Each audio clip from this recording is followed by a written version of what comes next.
Bakit ang dumi ng Maynila?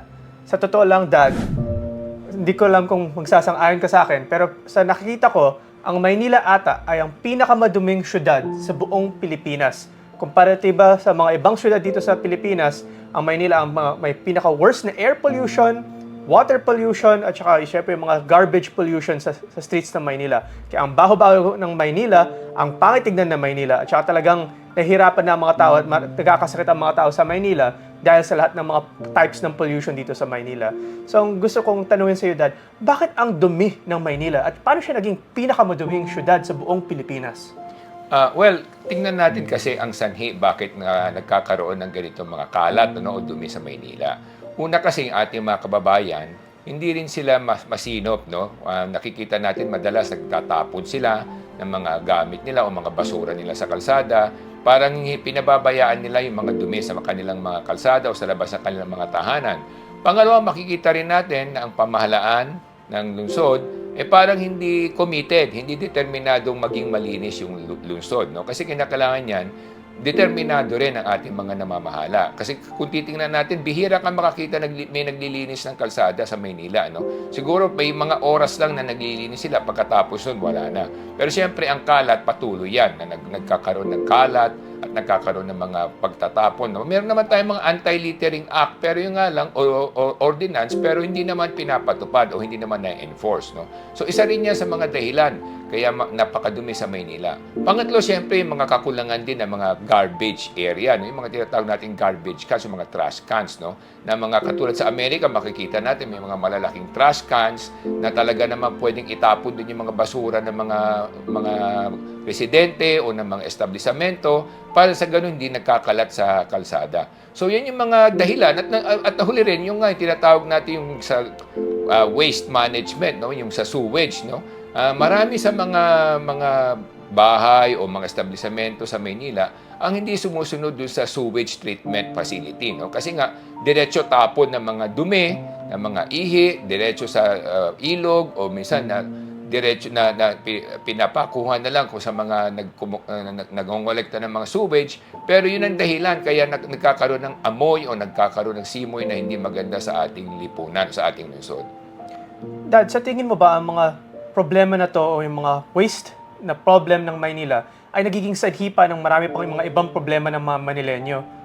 Well, totoo yun. Kasi siyempre kung marumi yung ating lungsod at may mga kalat na hindi nakukuha o hindi nalilinis, minsan nagiging sanhi yan ng mga sakit. No? Pangalawa, siyempre, nagiging din yan, disincentive o hindi siya nagiging kahikahikayat sa mga gusto magnegosyo roon. Kasi parang darating na masyadong napakababa nung iyong katayuan sa buhay, no? So, kinakailangan maiangat natin yan. Kinakailangan, ang modernisasyon kasi hindi lang naman pagagandahin yung mga gusali o yung mga ating struktura.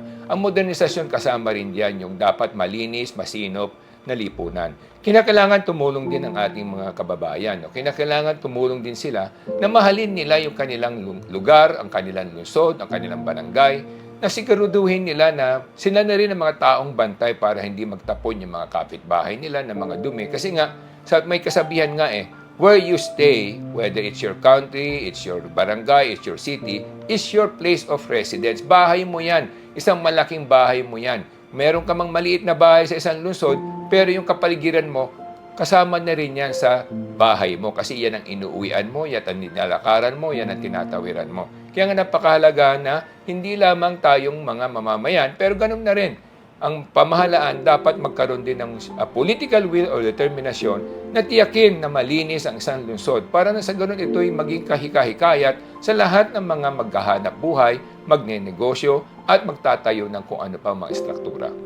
Kung ikaw ang bibigyan ng pagkakataon para ayusin ang waste problems at pollution problems ng Maynila, anong sa tingin mo magiging plano mo para maayos lahat to at mapalinis ang Maynila para hindi na siya maging pinakamaduming syudad sa buong Pilipinas? Well, number one, kinakailangan meron tayong tinatawag na daily task force na walang gagawin kundi maglinis sa buong lungsod ng Maynila. Titiyakin na may naglilinis sa umaga, sa tanghali, sa gabi para sa ganun maging malinis yung ating lungsod. Pangalawa, titiyakin natin dapat na maraming mga trash cans, sa mga lalaki, mga parang steel trash cans na inaangat na lamang ng mga garbage collector. No? Para na sa ganon, mayroong paglalagyan at pagtatapunan ng ating mga kababayan kung saan dapat ilagay yan. Pangatlo, ipapatupad natin yung mahigpit na Anti-Littering Act. Ibig sabihin, meron tayong mga enforcers na walang gagawin kung hindi sitahin yung mga nagtatapon at ang parusa sa kanila paglilinisin din sila sa kalsada para na sa ganun matuto sila na maging cooperative sa ating layunin na maging malinis yung ating lipunan.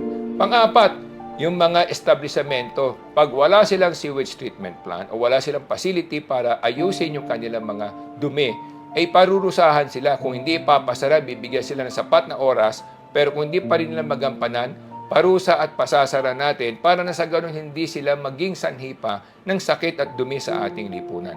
Yan yung mga dapat natin gawin kung gusto natin maging malinis ang ating lungsod. Hindi lamang ito manggagaling sa pamahalaan, pero pati mga mamayan dapat merong joint cooperation. At panglima, i-activate natin yung mga NGOs. Yung mga NGOs dapat magkaroon din sila ng Clean Manila Act or Clean Manila activities para na sa ganun talagang gumanda ang ating lungsod at ang ating lipunan. Well, ngayon ako sa mga solution na represent mo, Dad. Kasi sa totoo lang naman, siguro sa lahat ng mga Manileño or sa lahat ng mga Pilipino, alam naman nila na ang bahay nila ang buong Pilipinas. At siguro, sa lahat naman sa kanila, ayaw naman nila tumira sa isang maduming bahay. So sana naman sa mga solution na present mo, sana may magawa ang Maynila para gumanda at mapalinis ang Maynila. Sana naman, mas mapabuti rin ang mga buhay ng mga Manileño.